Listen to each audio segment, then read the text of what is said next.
Assalamualaikum warahmatullahi wabarakatuh. Alhamdulillah rabbil alamin wassalatu wassalamu ala asyrafil anbiya wal mursalin sayyidina Muhammad wa ala alihi wa sahbihi ajma'in. Rabbi shrah li sadri wa yassir li amri wa hlul 'uqdatam min lisani yafqahu qawli. Jadi kita sama balik kuliah fiqh kita ni. Tanya jawab lengkap tentang agama dan kehidupan bersama Dr. Ahmad Asyarbasi, Yas'alunaka Syekhul Azhar lah. Kita sekarang ni lembak nikah kahwin lagi, iaitu muka surat 282 kita start dah. Hari ni beribadah di saat sedang nifas. Ketika nifas tu, rutina nifas, lepas beranak, dia beribadah masa tu. Bagaimana caranya dah? Ada orang tanya Syekh, mengapa seorang wanita yang baru melahirkan tidak boleh mengerjakan solat dan puasa selama 40 hari? Why? Kenapa dah? Dengan anggapan bahawa mereka itu tidak suci. Apa tak boleh ni? Kenapa tak boleh solat, puasa? Apakah ini benar-benar dikatakan agama? Diskriminasi. Nah, jika memang benar demikian, apakah kewajipan agama yang wajib dia lakukan? Kalau semaya pun tak boleh, puasa pun tak boleh, enggak, kewajipan apa yang boleh dia buatnya? Apakah setelah berakhirnya masa 40 hari itu dia mesti qada puasanya sejak awal, dan begitu juga solat-solat telah ditinggalkannya? Gitulah dia tanya. Syekh ni pun jawab, seorang wanita yang sedang dalam keadaan haid atau nifas tidak boleh mengerjakan puasa, baik puasa wajib, puasa sunat maupun puasa qada, semuanya tak boleh. Setelah masa haid atau nifasnya berakhir, dia wajib mengqada puasa-puasa Ramadan yang ditinggalkannya. Jika seorang wanita tetap melakukan puasa tak kala sedang haid atau nifas, maka puasanya batal dan haram. Bukan sekadar batal, bukan setakat batal, bahkan haram dosa pula dah.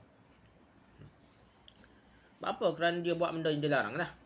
Ibadah yang dilarang dan bid'ah lah. Kita kata bid'ah lah. Benda yang rekod-rekod dah. Seorang wanita juga diharamkan melakukan solat pada saat sedang haid atau nifas, baik solat fardu, solat sunat maupun solat qada.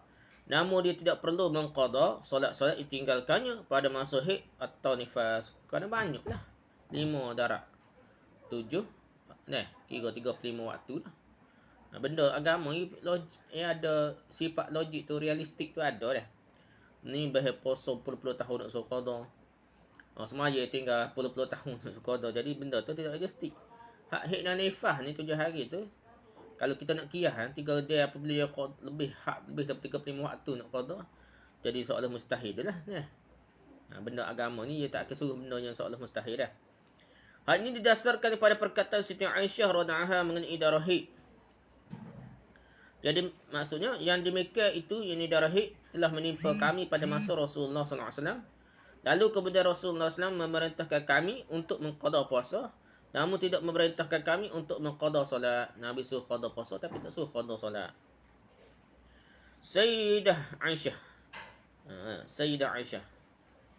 radhiyallahu anha telah ditanya, apakah seorang wanita yang sedang haid mesti mengqada solatnya? Sayyidah Aisyah menjawab, kami pernah haid pada zaman Rasulullah SAW, namun kami tidak pernah mengqada solat dan tidak diperintahkan untuk melakukannya. Jadi para fuqaha Islam telah sepakat ijma' lah bahawa wanita yang sedang haid atau nifas wajib membatalkan puasanya, dan haram bagi mereka melakukan puasa. Puasa tu jadi haram pula. Kalau dia tahu dia ni haid nifas, dia tetap puasa, haram lah, dosa pula. Dan sekiranya mereka tetap melakukan puasa, maka puasa tidak sah dan mereka tetap wajib mengqadanya pula di hari yang lain. Dari keterangan-keterangan di atas, kita dapatlah faham bahawa seorang tidak boleh mengerjakan puasa dan solat sehabis melahirkan anak. Selama 40 hari ni panggil nifas. Ghalib dia 40 hari, bukan mesti 40 hari dia. Kerana masa tersebut adalah masa nifas. Adapun setelah masa nifasnya berakhir, maka dia wajib mengqada puasa-puasa Ramadan yang telah ditinggalkannya, namun tidak perlu mengqada solat-solat yang ditinggalkannya. Hikmah dari larangan mengerjakan solat bagi wanita yang sedang nifas ialah kerana pada masa itu wanita sedang tidak suci. Begitu juga tak kala mereka sedang haid. Di samping itu pada masa nifas, wanita begitu sibuk dengan bayinya dan tidak boleh menghindari najis dan kotoran bayinya itu. Masa biasanya hikmah gitulah perempuan ni masa lepas beranak, di samping tubuhnya lemah lah, letih beranak tu, anak dia pun banyak masalah dah, kecing berok, rohok nak cara dia. Dengan najis dan macam-macam lah. Oleh sebab itu hikmah tu ada lah. Adapun hikmah dilarangnya seorang wanita yang sedang nifas mengerjakan puasa ialah disamping faktor tidak terpenuhnya syarat kesucian padanya. Begitu juga pada saat nifas seorang wanita kehilangan sebahagian besar kekuatan dan kegairahannya. Maka dengan begitu agama tidak ingin lebih menyulitkannya. Sungguhnya Allah Maha Pengasih kepada umat manusia. Peranak ni letih macam-macam lah. Puasa pula lagi 2 kali letih ni. Jadi dia ada hikmah yang besar dari situ dah. Kalau kita berfikir dengan matang, dengan relax, kita akan dapat hikmah. Hikmah ni tidak wajib usul. Kita cari tapi kan nak suruh tenang, nak suruh sedap duduk, nak suruh bersemangat tu, kita beragama, kita kena cari hikmah lah. Gitulah. Pedoh ulama katanya lah. Yang seterusnya bersikap adil di antara anak. Jadi ada orang tanya Syekh ni. Seorang lelaki menikah dengan 3 orang wanita. Isterinya pertama melahirkan untuknya 2 anak lelaki. Dan begitu juga dengan isteri yang ketiga. 2 anak lelaki juga. Sementara isteri yang kedua hanya... yang ketiga lah. Sementara isteri yang kedua hanya melahirkan seorang anak saja. Ketika lelaki itu meninggal dunia, kedua anaknya dari isteri pertama telah berhasil dalam kehidupannya dan telah menjadi kaya raya. Anak pertama tu dia besar dah kali dah. Anak isteri pertama boleh nego kaya raya dah. Sementara anak-anaknya yang lain tidaklah demikian. Apakah dalam keadaan seperti ini kedua anak dari isteri yang pertama itu berhak monopoli harta miliknya dan tidak memberikan sebahagiannya kepada saudara-saudaranya yang tidak sekandung? Dah adik beradik tiri tu. Tak si bigi dah.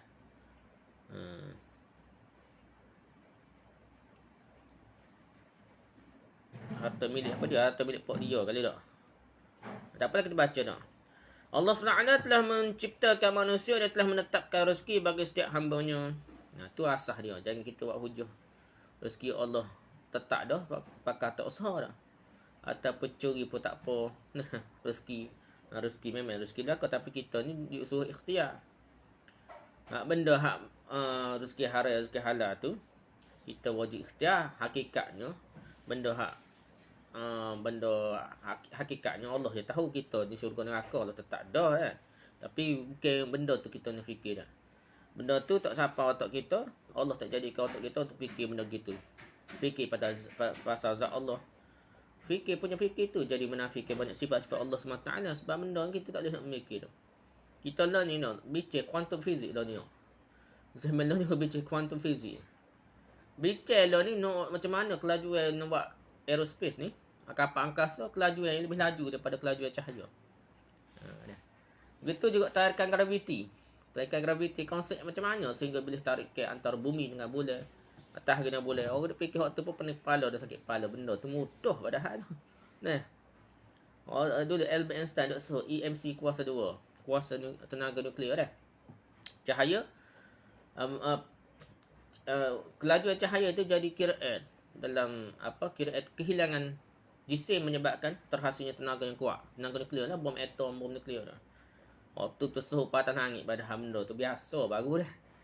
Waktu pun oleh sebab itu kita tak boleh fikir benda-benda bukan bidang kita, bukan hak kita tu peringkat ala akhirat, ala tu ala ghaib tu kita tak boleh fikir lebih-lebih. Setakat Allah ayat tu kita percaya gitulah. Cara percaya bodoh-bodoh. Jadi bodoh, percaya bodoh-bodoh. Percaya masuk kita mikir banyak ni. Okey, habis itu dah. Ia juga telah membentangkan jalan di hadapan manusia. Allah betulkan jalan manusia ni agar mereka bekerja dan berusaha dalam kehidupan ini. Allah nak tengok kita buat kerja. Dunia ni bukan nak kerja tempat balasan lagi. Kalau tidak orang kafir tak boleh makan, tak boleh minum setitik air pun tak boleh. Kalau ada nilai di Allah, Allah SWT ni nak uji atas dunia ni, kita nak usaha dah. Al-Quranul Karim menyebutkan dialah yang telah menjadikan bumi ini mudah bagi kamu.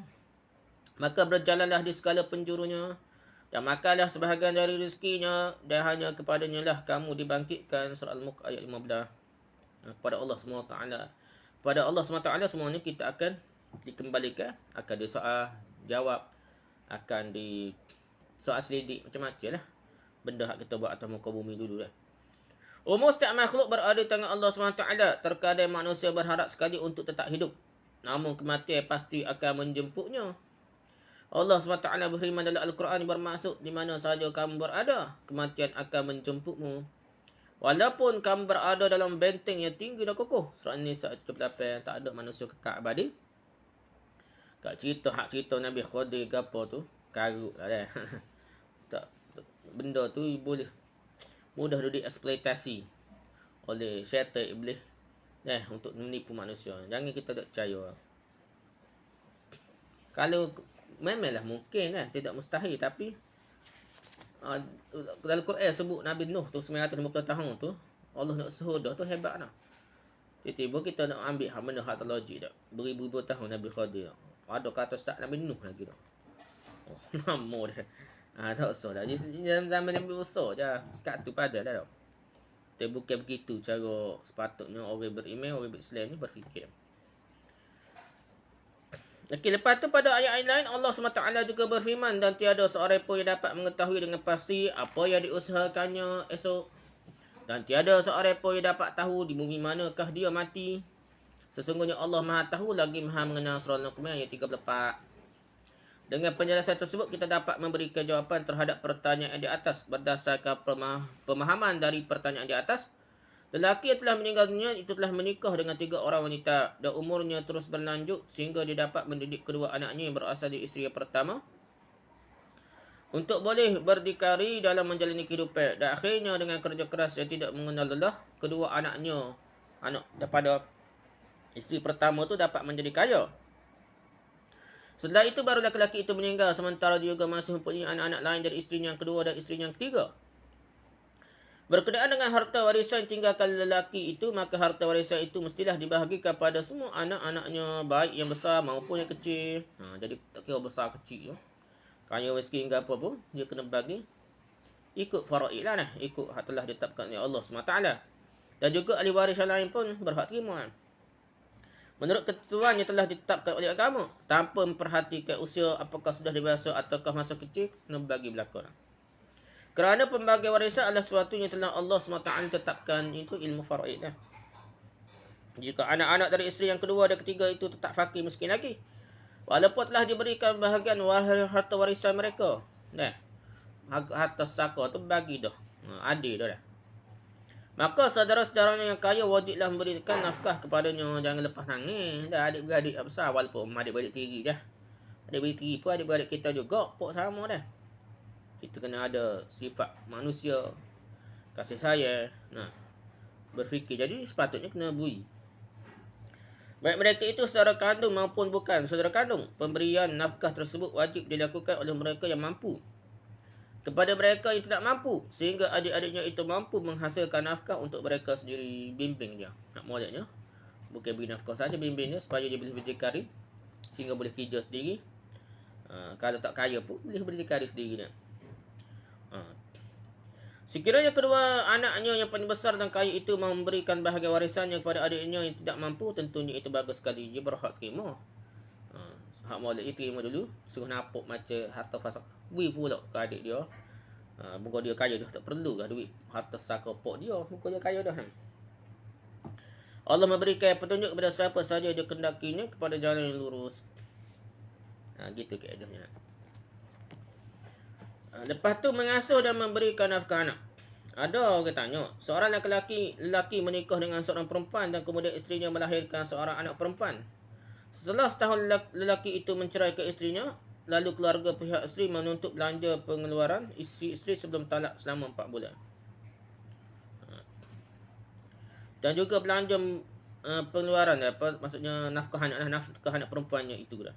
Namun kalau tidak mampu, lelaki tersebut tidak boleh membayarkan belanja nafkah anak tersebut. Makan minum dia lah. Namun mereka tak menuntut lelaki itu untuk membayarkan pengeluaran nafkah makan minum seluruhnya. Pasal budak tina tu mungkin seluruh cerai apa di kaum mokpok dia kau gapo dah anak beranak dia, menyebabkan tok lelaki tok tangguh orang minta balik. Sepatut tangguh tiba-tiba mau tak bayar nafkah anaknya. Atau jika tidak, maka dia mestilah menyerahkan anak perempuan itu kepada ibunya sebagai ganti dari membayar belanja pengeluaran itu. Sepatutnya betul lah anak dia hak donah, tapi kadang-kadang hak tina tu nikah dengan orang lain pun tak boleh lah hak tu pergi ke tok lelaki, kecuali masalah gapo bincang boleh bincang lagi dah. Mak dia kecil nak pera kau gapo ngopek kau gapo macam-macam perbincangan lagi dah. Tapi yang asasnya habislah tu tu kuat lipok lah kalau anak bini dia nikah dengan bekas bini ni, nikah dengan lain. Tapi di sini ni kes dia tak bayar nafkah tu. Dia suruh-suruh anak tu kepada bini tu lah. Apakah itu boleh tak? Apakah boleh lelaki tersebut menyerahkan anaknya itu kepada ibunya kerana tidak mampu membayar nafkah yang dituntut? Nafkah yang telah dituntut. Syekh ni jawab, asuhan adalah hak bagi seorang anak dan kewajipan bagi kedua orang tuanya. Saya tolong menolong nak pegang anak dia tak? Nak asuh anak. Kerana mereka lah orang yang paling dekat dengan anaknya dan ibu lebih berhak dibandingkan ayah dalam pengasuh. Tu asal-asal dia. Kecil ni. Anak. Lebih berhak tu diasuh oleh mak lah. Oleh kerana itu, Islam menetapkan bahawa pendidikan dan pengawasan anak pada masa-masa awal itu merupakan bahagian kehidupan si ibu. Hal ini berdasarkan sabda Rasulullah SAW kepada seseorang wanita yang bertengkar dengan suaminya mengenai anak mereka. Ada dah zaman Nabi cerai apa? Berebut anak ni. Rasulullah SAW mengatakan kepada wanita tersebut, kamu lebih berhak darinya selama engkau belum menikah lagi. Asalnya gitulah. Lagi bunuh tina tu, tak sudah bahagia apa, lagi tak nikah dengan orang lain. Anak tu hak hadanah ni, hak jaga anak ni ialah pada isteri lah, pada bekas isteri. Para fuqaha sepakat bahawa hak mengasuh ada di tangan ibu kerana seorang ibu lebih kasih, lebih lembut dan lebih perhatian kepada anaknya. Untuk lelaki ni gitulah, tambah-tambah hak kerja, balik petai ke apa kak. Lagi tak berapa nak cara rutin ni biasanya. Lah, dah ni hak kerjanya. Dulu kak duk cakap anak ada. Islam telah menetapkan bahawa kewajipan memberikan nafkah kepada anak berada di tangan seorang ayah kerana ayah lebih mampu dibandingkan ibu dalam hal ini. Dan ayah juga lebih sabar dalam menanggung kesulitan mencari nafkah. Tu asal dia dah. Lelaki ni cari nafkah bukan perempuan lah. Perempuan dengan beranak lagi sakit gini sakit macam-macam lah waktu ni. Lon ni je ada cuti 2 bulan dah dah. Cuti 3 bulan dah. Dulu mana ada dulu lah. Dulu mana ada gaji berjalan. Tak kerja, tak tubik piti. Kalau tino jenis sakit, beranak gapo, tak kerja, tak boleh makan lah. Sebab itu nafkah ni orang jatuh mana ada masa sakit beranak. Tu asal dia gitulah. Kita lah ni berasa tak apa rutin kerja tu kerana sistem. Tapi tak masalah lah kalau sekolah ni Allah lah. Sekolah hak cakap rutin ramai ni. Sakit kepala lalu mudir pengetua. Dari beranak sore sakit kepala. Cari guru ganti lah. Sebab itulah ni KPM pun nak lelaki je. Gitulah. Tapi rutin ramai pandai. Nak kan. Tapi keedah je. Nak lelaki sebab gitulah. Orang perempuan ni keedah je. Nak beranak banyak kali dah. Jadi dia jadi masalah pada pentadbiran syarikat kerja macam-macam lah. Kerana orang lelaki ni lebih sesuai dengan kerja ni. Dia tak ada masa sakit macam rutin lah, masa beranak macam rutin lah.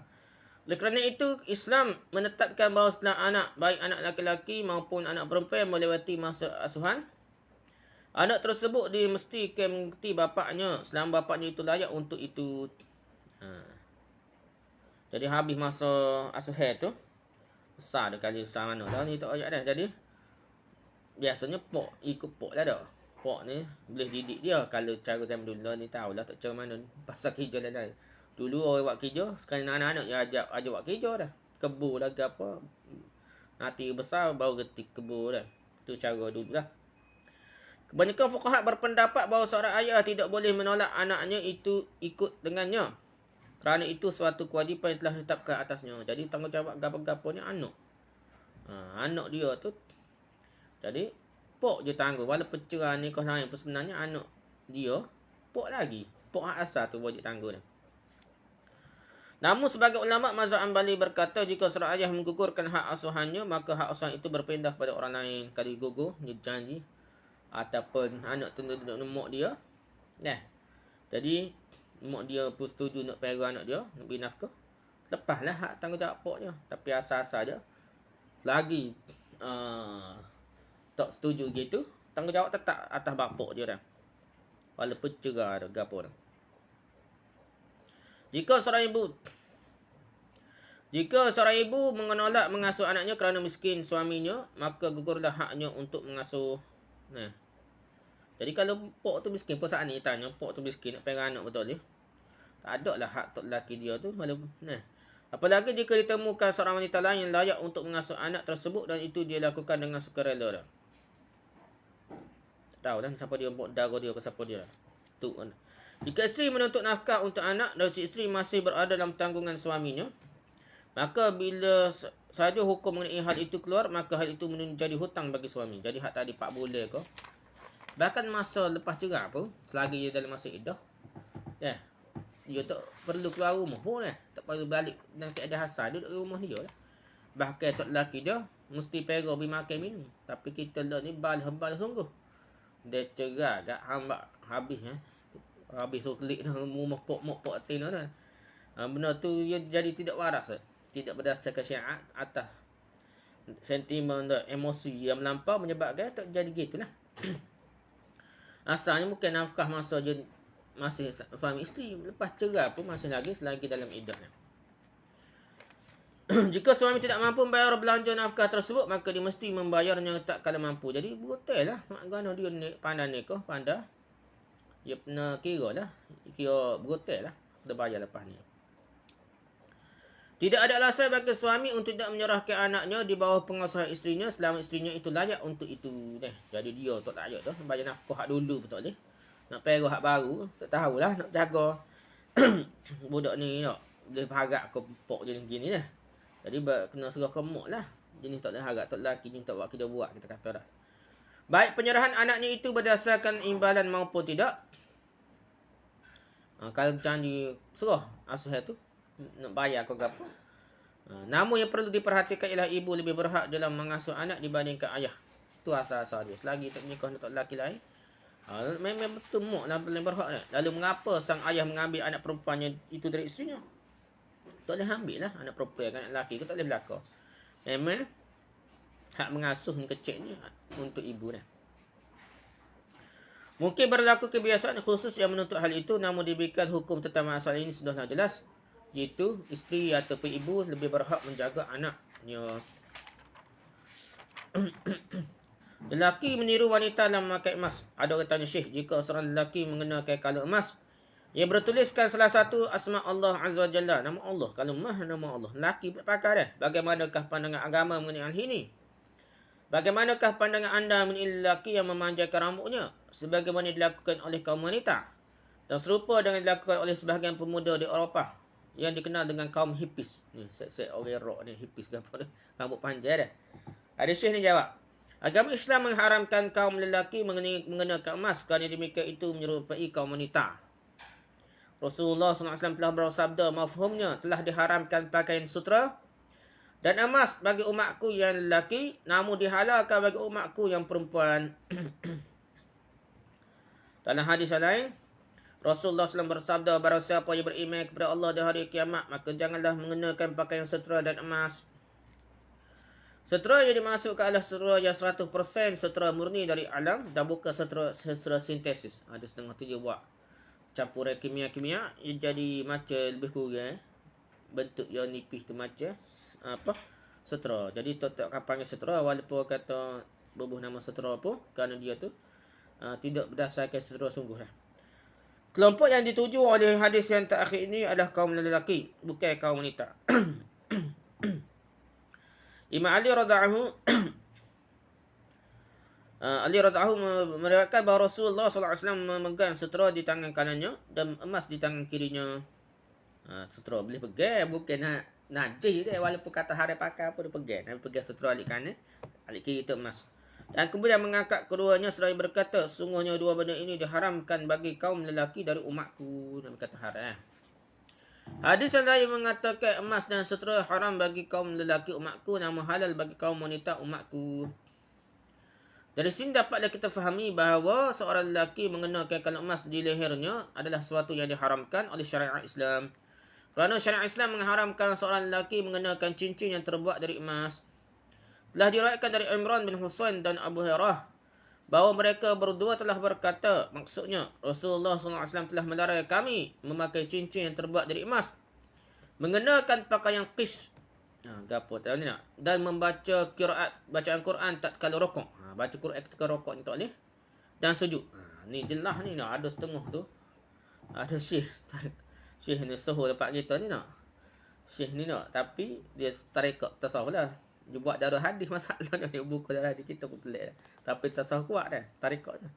Duk ngajar pelik-pelik. Ada dia ajar baca Quran masa sujud. Benda ni karut dah jelas. Bukan hadis ni, banyak hadis Nabi lagi baca Quran ketika sujud dan rukuknya. Dan Nabi lagi dah mengenakan pakaian mu'asfar. Mu'asfar ni warna kuning. Orang zaman dulu ni warna kuning celuk. Musfur ni bunga orang kuning tu. Jadi pakai wanita masa tu dah. Jadi Nabi lagi juga serupa dengan wanita. Okey, pakaian Kish adalah pakaian yang dinisbah kepada desa Kish, iaitu suatu desa dekat dengan daerah Dimyat. Jordan kali ni. Dimyat ni. Jordan, Mesir, Dimyat. Pakaian Kish adalah pakaian yang dijahit dan termasuk pakaian syuhrah. Yang ini mencolok ni. Nampak terai sangatlah. Rutin lah sekata-kata ni. Abu Burdah berkata, kami pernah bertanya kepada Ali apakah yang dimaksud dengan pakaian Kish. Imam Ali menjawab, pakaian bergaris-garis yang berasal dari daerah Syam atau Mesir. Pada pakaian tersebut terdapat sejenis atrosh. Atrosh adalah sejenis buah yang mempunyai warna merah dan biasa digunakan sebagai pewarna. Sedangkan yang dimaksudkan dengan pakaian mu'asfar adalah pakaian yang dicelup dengan tumbuhan usfur, iaitu sejenis tumbuhan yang biasa digunakan sebagai pewarna pakaian. Di warna-warna rutin lah ni dah. Atrosh ke usfur ke ni dah. Warna-warna. Ya, masa tu jadi fashion rutin lah. Lelaki diharamkan menyerupai wanita, sebagaimana juga wanita diharamkan menyerupai lelaki.